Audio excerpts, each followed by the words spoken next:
ya ahlu ta'wil di dalam mereka menetapkan sifat-sifat Allah, mereka menempuh dengan jalur pertama at-tamtsil, kemudian at-ta'til, kemudian at-tahrif. Iya. Apa maksudnya? Ketika mereka mendengar satu sifat dari sifat Allah, Allah beristiwa, langsung mereka permisalkan dengan makhluk. Ini namanya apa? Tamtsil. Kenapa mereka permisalkan dengan makhluk?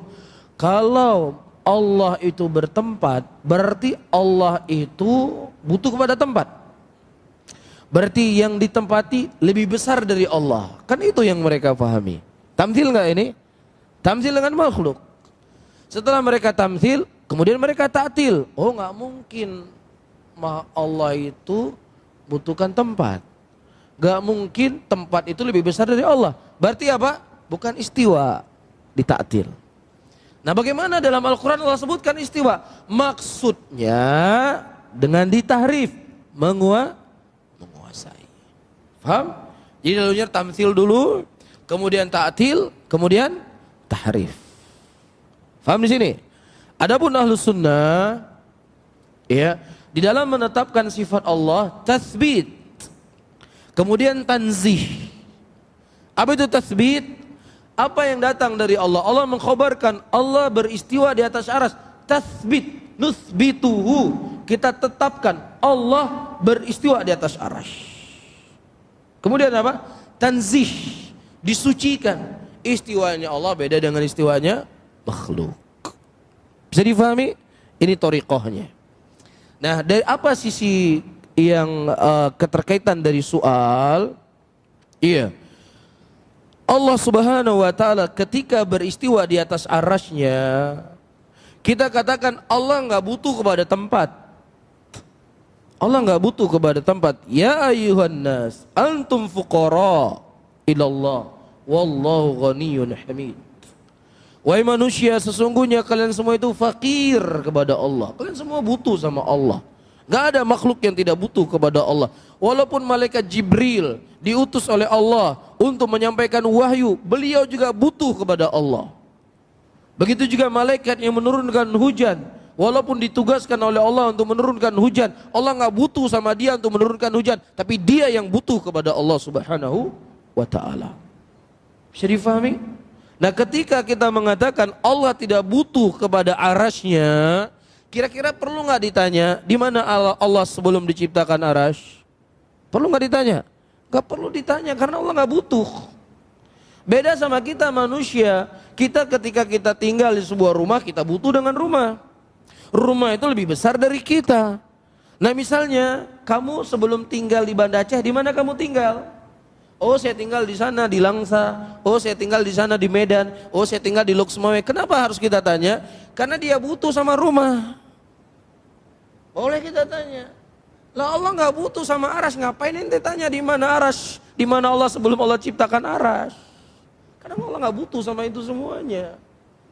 Kecuali kita katakan Allah butuh kali sama arasy. Boleh ente tanya di mana Allah sebelum diciptakan arasy. Masalahnya Allah nggak butuh sama arasy. Ketika Allah nggak butuh sama arasy, ya nggak perlu ditanya di mana arasy. Bisa difahami? Sebagaimana nggak perlu kita tanya, ya kenapa, untuk apa Allah utus Jibril untuk menurunkan wahyu? Kenapa nggak disampaikan sendiri sama Allah? Apakah Allah butuh kepada malaikat Jibril? Allah nggak butuh sama malaikat Jibril.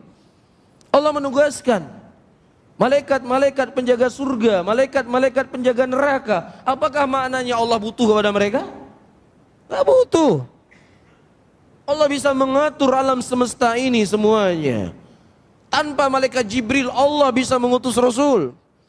Tanpa malaikat menurunkan hujan, Allah bisa menurunkan hujan.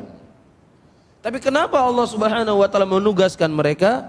La yus'alu amma yaf'alu wa hum yus'alun.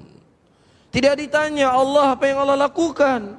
Karena Allah itu zat yang maha sempurna. Allah itu fa'alu lima yurid.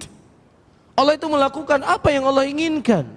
Wahum yus'alun, tapi mereka lah yang ditanya, kita yang ditanya. Karena kita manusia yang berkurang, manusia yang punya nafsu, manusia punya syahwat, manusia yang punya kejahilan. Kita yang ditanya, kenapa ente begini? Kenapa ente begini? Kenapa kamu begini? Paham di sini? Adapun Allah, la yus'alu amma yaf'alu. Tidak ditanya apa yang dilakukan oleh Allah. Karena Allah itu zat yang maha sempurna, fa'alul lima yurid. Bisa difahami ya?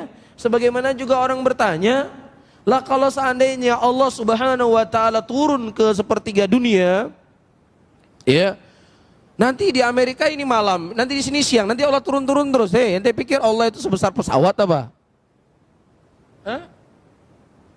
Antara langit pertama, antara bumi dengan langit pertama diibaratkan dalam hadis seperti sebiji kelereng. Ya. Kelereng itu adalah bumi padang pasir yang begitu luas, itu langit pertama. Antara langit pertama dengan langit kedua demikian, langit ketiga dengan langit keempat demikian, langit keempat ke langit kelima demikian. Iya, dan seterusnya, dan di atasnya adalah arasnya Allah Subhanahu wa taala yang meliputi seluruh apa yang ada di langit dan di bumi, dan Allah di atas aras. Perlu nggak ente tanya? Di sini kan malam, nanti di sana siang. Kenapa mereka bertanya dengan pertanyaan seperti ini? Karena dia khayalkan Allah itu seperti makhluk, ditamsil dulu. Bisa difahami? Inilah kesalahan mereka. Satu kesalahan melahirkan kesalahan-kesalahan yang banyak. Satu kesesatan memunculkan kesesatan yang lebih besar daripada itu. Bisa difahami? Adapun kita mengatakan apa? Allah itu adalah zat yang maha sempurna. Ya, dan terkadang akal kita tidak sampai untuk memahaminya. Jangankan kita mau memahami daripada zatnya Allah Subhanahu wa ta'ala, ruh yang ada di badan kita sering saya ingatkan. Allah katakan dalam Al-Quran, yas'alunaka 'anir ruh. Ditanya kepada engkau tentang ruh, dan katakanlah ruh itu merupakan perkara yang Allah hanya memberikan sedikit saja dari ilmu. Ada yang tahu nggak manusia hari ini? Manusia bisa ronsen badan orang, bisa tahu semuanya dia. Ini begini, masuk ini begini, uratnya begini, darahnya jalan begini. Tahu nggak ruh itu tempatnya di mana? Di lutut, di hidung, di jempol, di hati, di kepala. Di mana ruh? Ada nggak ruh itu? Ada. Di mana tempatnya? Warnanya apa? Baunya gimana? Beratnya berapa? Ada yang tahu? Itu makhluk yang ada di badan kita, lengket sama kita ini, ada dia di sini. Gak tahu kita. Kenapa? Karena Allah telah mengatakan yas'alunaka 'anir ruh. Mereka bertanya kepadamu tentang ruh, tidaklah Allah memberikan ilmunya kecuali sedikit saja. Lah ente mau bicarain tentang Allah? Hah? Sesuatu yang di badan ente aja ente nggak ngerti.